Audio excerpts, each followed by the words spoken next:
on. And then people, business owners say, well, gee, I can't afford a website. I can't afford to pay somebody. You don't need to pay anybody more to do a website. Is that right? You do it yourself. You do go it onto yourself. so many different platforms and you do it yourself as a business owner. 1, 2, 3, and it's done. They're all cookie cutter.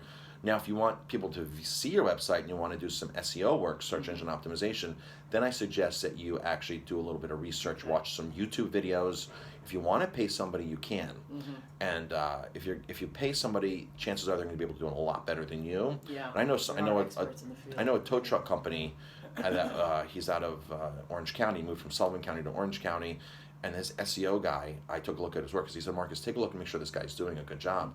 And I was really impressed. And this guy's busy now because people, when they go to Google a tow truck, they're finding him in Orange County, in Ulster County, in Sullivan County. They're finding him, and his SEO guy had a trick to get him a post office box in 3 different counties at the UPS store.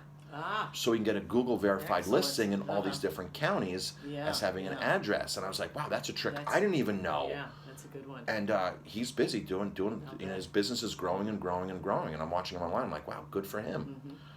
So sometimes you might need to pay an expert to do something that you can't do. And it depends what business you're in. Because kids grow up knowing how to do this so well. So chances are, if you own a business and you have a teenager working in your business, somebody in college, they can really take the bull by the horns on this and get so you much.